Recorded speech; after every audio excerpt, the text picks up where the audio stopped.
श्री स्वामी समर्थ. अनंतकोटी ब्रह्मांड नायक राजाधिराज योगीराज अक्कलकोट निवासी सद्गुरू श्री स्वामी समर्थ महाराज की जय. अवधूत चिंतन श्री गुरुदेव दत्त. श्री स्वामी समर्थ. सर्वांना माझा नमस्कार. तसेच भक्तवत्सल या माझ्या यूट्यूब चॅनलवर आपल्या सर्वांचे सहर्ष स्वागत आहे. आज हा व्हिडिओ विशेष गुरुपौर्णिमेच्या निमित्ताने घेऊन आलेलो आहे. याचं कारण काय आहे तर अनेक गुरुभक्तांचे, स्वामी भक्तांचे, दत्तभक्तांचे प्रश्न येतात. गुरुजी, गुरुपौर्णिमा अवघ्या काही दिवसांवर येऊन थांबलेली आहे. आता या धावपळीच्या जीवनामध्ये स्वामींची, दत्त महाराजांची, गुरूंची कोणती सेवा करावी, पारायण कसे करावे, पारायण शक्य नसेल तर नक्की कोणती सेवा करावी, असे असंख्य प्रश्न लोकांच्या मनामध्ये निर्माण झालेले असतात. त्यामुळे अनेक लोक प्रश्न विचारतात. काही लोकांना विविध प्रकारच्या चुकीच्या माहिती पण मिळालेल्या असतात. जसं की रोज स्वामींचं पारायण करत असताना 11 माळ जप झालाच पाहिजे. त्याचप्रमाणे असे अनेक काही प्रश्न असतात जे लोकांच्या मनामध्ये असतात. तर मी आपल्याला अत्यंत साध्या आणि सोप्या पद्धतीने गुरुभक्ती कशी करावी याबद्दल मार्गदर्शन करणार आहे. तरी आपण शेवटपर्यंत हा व्हिडिओ अवश्य पाहावा. नक्कीच आपल्याला या व्हिडिओचा लाभ होईल आणि स्वामींची, दत्त महाराजांची कोणती कशी सेवा करावी याचं आपल्याला मार्गदर्शन मिळेल. तर सर्वप्रथम आपण जाणून घेऊया. दिनांक 29 जुलै 2026 रोजी गुरुपौर्णिमा आहे. आपल्या सर्वांना ठाऊक आहेच, अवघे काहीच दिवस राहिलेले आहेत. हा दिवस प्रत्येक शिष्यासाठी, गुरुभक्तासाठी अत्यंत आनंदाचा दिवस आणि उत्सवाचा दिवस म्हणून ओळखला जातो. कारण प्रत्येक स्वामी भक्त, दत्तभक्त किंवा शिष्य, गुरूंचा शिष्य या दिवसाची वाट पाहत असतो. वास्तविक ज्यांचे गुरु असतात ते गुरु भेटीसाठी तळमळ करत असतात. म्हणून हा दिवस त्यांच्यासाठी किंवा सर्वांसाठीच अत्यंत आतुरतेचा दिवस असतो. या कालावधीमध्ये गुरुपौर्णिमानिमित्त अनेक लोक आपल्या घरी, मठामध्ये, मंदिरामध्ये स्वामींचे, दत्त महाराजांचे पारायण करीत असतात. साप्ताहिक पारायण सेवा करत असतात. परंतु सर्वांनाच ही सेवा शक्य होते असं नाही.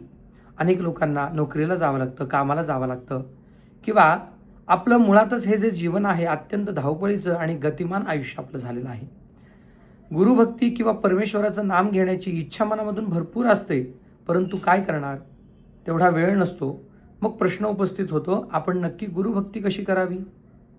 तर सर्वप्रथम आपण जाणून घेऊया महाराजांची किंवा गुरूंची कोणती सेवा आपल्याला करणं आधी महत्त्वाचं आहे. सर्वप्रथम आपण चर्चा करूया देवांना किंवा गुरूंना प्रिय असणारी सेवा नक्की कोणती आहे. सर्वप्रथम स्वामी महाराजांना, दत्त महाराजांना प्रिय असणारी सेवा म्हणजे पारायण सेवा आहे. तर काही लोक 3 दिवसाचं पारायण करतात, 5 दिवसांचं करतात किंवा 7 दिवसांचं करतात. आणि स्वामीचरित्र सारामृत हा ग्रंथ असेल तर 1 दिवसातही पारायण संपन्न होतं. परंतु ज्यांना शक्य होतं ते पारायण करतच आहेत. परंतु ज्यांना शक्य नाही त्यांनी काय करावं हे पण आपल्याला पाहणं गरजेचं आहे. परंतु पारायण करीत असताना ते कधी करावं, कसं करावं, तर दिनांक 23 जुलै ते 29 जुलै या 7 दिवसांच्या कालावधीमध्ये आपण साप्ताहिक पारायण करू शकता. तर पारायण कोणतं करावं.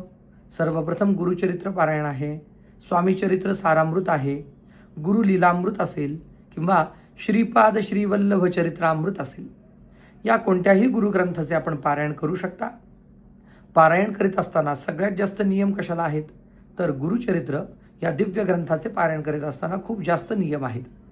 परंतु त्याच्या तुलनेमध्ये किंवा या ग्रंथाच्या तुलनेमध्ये, या पारायणाच्या तुलनेमध्ये गुरुलीलामृत हा ग्रंथ असेल किंवा स्वामीचरित्र सारामृत हा ग्रंथ असेल किंवा श्रीपाद श्रीवल्लभ चरित्रामृत हा ग्रंथ असेल, या ग्रंथाला तेवढे नियम नाही आहेत जेवढे गुरुचरित्र ग्रंथाला आहेत.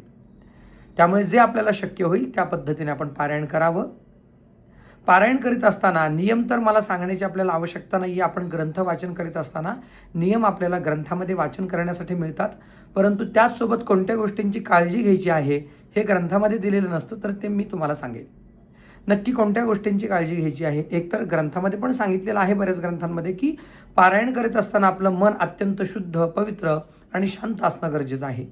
नुसतं मन नाही तर आपलं शरीर पण अत्यंत शुद्ध आणि पवित्र असणं गरजेचं आहे. आणि आपलं शरीर जे आहे ते कशाने शुद्धीकरण होतं, ते गुरुभक्तीने, गुरुनामाने, भगवंताच्या चिंतनाने आपलं अंतर्मन शुद्ध होतं. त्यामुळे आपण पारायण सेवा जरी करत असाल तरी पण नामचिंतनाला, भगवंताच्या नामस्मरणाला विशेष महत्त्व द्या. त्याचप्रमाणे आपण देवाची सेवा करत असताना जनसेवा पण गरजेची आहे. जे गरजू गरीब लोक आहेत त्यांना अन्नदान करणं, त्यांना आपल्याला आर्थिक किंवा अन्नदानाची मदत करणं हे पण गरजेचं आहे. त्यांना आपण वस्त्र देऊ शकता किंवा त्यांची सेवा करू शकता.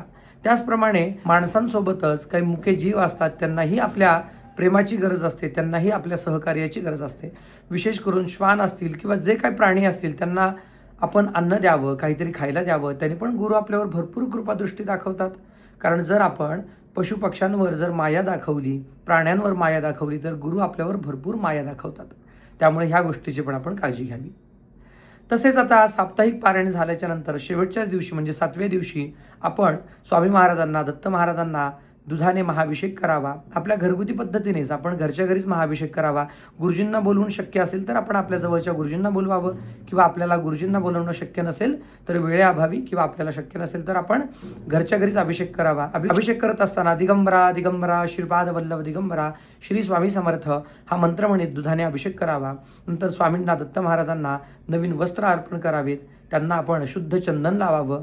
पिवळे फुलं विशेष करून त्यांना प्रिय आहेत म्हणून पिवळ्या फुलांचा हार घालावा किंवा पिवळे फुलं अर्पण करावेत.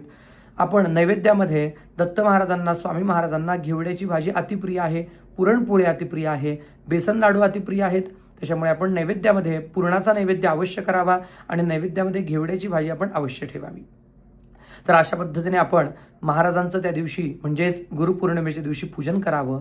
त्यांना यथाशक्ती यथाभक्ती आपण नैवेद्य अर्पण करावा, महाआरती करावी. आपले वास्तविक जे गुरु असतील, जे आपण ज्यांना गुरु मानलेला आहे किंवा गुरुमंत्र घेतलेला आहे, त्यांचं आपण पाद्यपूजन करावं. त्यांना आपण गोडधोडाचा नैवेद्य त्यांनाही खायला घालावा किंवा त्यांना आपण जेवण घालावं. तसेच त्यांना वस्त्र द्यावेत आणि त्यांचा सत्कार करून त्यांच्या चरणामध्ये आणि गुरूंच्या चरणामध्ये लीन व्हावं. सर्वप्रथम तर आपण या पारायण सेवेबद्दल चर्चा केली. तर आता ज्यांना पारायण करणं शक्य नसेल त्यांनी नक्की काय करावं? ज्यांना पारायण शक्य नाही त्यांनी दिनांक 23 जुलैपासून म्हणजेच हा साप्ताहिक जो काळ आहे, या 7 दिवसांचा जो काळ आहे तो गुरुभक्तीसाठी आपल्याला व्यतीत करायचा आहे. तर 23 तारखेपासून आपल्याला नक्की काय करायचं आहे? तर सकाळी 23 तारखेला लवकर उठून स्नान करावं. सर्वप्रथम स्वामी महाराजांना, दत्त महाराजांना स्नान घालावं, त्यांना दुधाने अभिषेक करावा, त्यांची पूजा करावी. नैवेद्यासाठी आपण गोडधोडाचा काहीतरी नैवेद्य दाखवावा आणि त्या दिवशी आपण नामस्मरणाचा संकल्प करून गुरुभक्ती करावी. कारण नामस्मरणा एवढी शक्ती कोणत्याही सेवेमध्ये नाहीये. आणि गुरूंना आपल्याकडून काय अपेक्षित आहे? मुळात गुरूंना आपल्या शिष्याकडून काहीच अपेक्षित नसतं किंवा आपल्या भक्तांकडून काहीच अपेक्षित नसतं. त्यांना फक्त भक्तांच्या मनामध्ये, शिष्याच्या मनामध्ये आपल्याप्रती असणारं प्रेम आणि श्रद्धा महत्त्वाची असते. त्यामुळे आपण मनामध्ये श्रद्धा आणि प्रेम ठेवून आपण भगवंताचं, स्वामींचं, दत्त महाराजांचं भरपूर नामस्मरण करावं. दिगंबरा दिगंबरा श्रीपाद वल्लभ दिगंबरा श्री स्वामी समर्थ या मंत्राचा कमीत कमी आपण 108 वेळा जप करावा. त्याचप्रमाणे स्वामींची मानसपूजा अत्यंत लाभदायक ठरते. स्वामींची मानसपूजा अशी आहे की ह्या पूजेसाठी कोणत्याही भौतिक वस्तूंचं आपल्याला आवश्यकता लागत नाही. फूल, फळं, हार किंवा कोणत्याही गोष्टी आपल्याला त्यांना अर्पण करायला नसतील तरी पण आपल्या मनातील शुद्ध भाव हा स्वामीचरणी लीन करून आपल्याला रोज स्वामींसाठी ही स्वामींची मानसपूजा म्हणायची आहे. मानसपूजा आपण श्रवण किंवा जरी पठण केली तर त्याने स्वामी महाराज, दत्त महाराज आपल्यावर भरपूर कृपादृष्टी दाखवतात. त्याचप्रमाणे मानसपूजेला आपण विशेष महत्त्व दिलंच आहे. तसेच स्वामींचं नामस्मरण, भजन, कीर्तन याच्यामध्ये पण लीन व्हावं. आपल्या सर्व कुटुंबियांना एकत्र घेऊन दिवसभरातनं 5-10 मिनिटं का होईना आपण स्वामी नामासाठी घालवावेत, स्वामी भजनासाठी घालावेत. स्वामींचे स्तोत्र विविध प्रकारचे आहेत, त्याचं आपण पठण करावं आणि हे 7 दिवस अत्यंत आनंदाने व्यतीत करावेत. त्याचप्रमाणे आपल्याला मंदिरामध्ये जायचं आहे 7 दिवस. मंदिरामध्ये जाऊन स्वामींना, दत्त महाराजांना पिवळे फूल, नारळ, खडीसाखर किंवा जे काही आपल्याला गोड पदार्थ किंवा नैवेद्य अर्पण करता येईल तो स्वामींना, दत्त महाराजांना अर्पण करावा. तसेच मंदिरामध्ये काही वेळ घालवावा, तिथे बसून गुरूंचं नामस्मरण करावं. ज्यांना मंदिरात जाणं शक्य नाही त्यांनी औदुंबराच्या वृक्षाची सेवा केली तरी चालेल आणि ज्यांना मंदिरात जाणं शक्य आहे ते सुद्धा औदुंबर वृक्षाची सेवा करू शकतात. कारण औदुंबर वृक्ष म्हणजे केवळ वृक्ष नसून साक्षात श्री दत्तप्रभूंचा त्याच्यामध्ये निवास असतो. एक एक फांद्यांमध्ये, एक एक पानामध्ये, एक एक फळांमध्ये साक्षात दत्त महाराज निवास करतात. त्याच्यामुळे आपण काय करावं?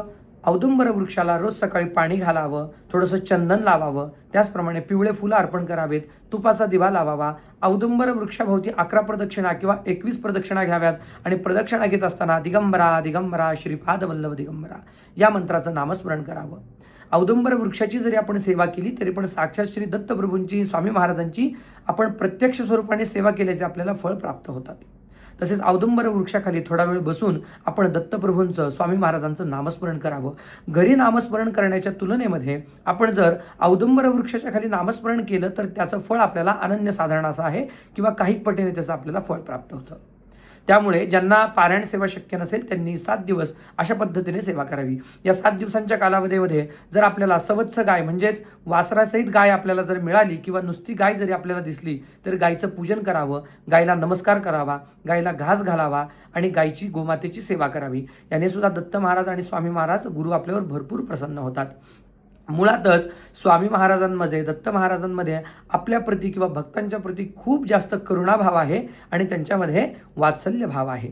जर आपण गोमातेची सेवा केली, जशी गोमाता आपल्यावर वात्सल्य दाखवते, करुणा दाखवते, तिच्या दुधाने आपलं पालन पोषण करते, आपली माता सुद्धा स्वामी महाराज, दत्तप्रभू हे आपल्या लेकरांचं खूप चांगल्या प्रकारे संगोपन करत असतात आणि वात्सल्य, करुणा आपल्यावर दाखवत असतात. त्याच पद्धतीने 7 दिवसांच्या कालावधीमध्ये आपण अशा पद्धतीने सेवा करावी आणि स्वामी महाराजांचं, दत्त महाराजांचं नामस्मरण अधिक प्रमाणामध्ये करावं. ज्यांना ही सेवा करणं शक्यच नाही त्यांनी घरामध्ये बसून जशी जमेल तशी स्वामींची सेवा करावी, नाम घ्यावं. याच पद्धतीने आपण गोरगरिबांना मदत करावी.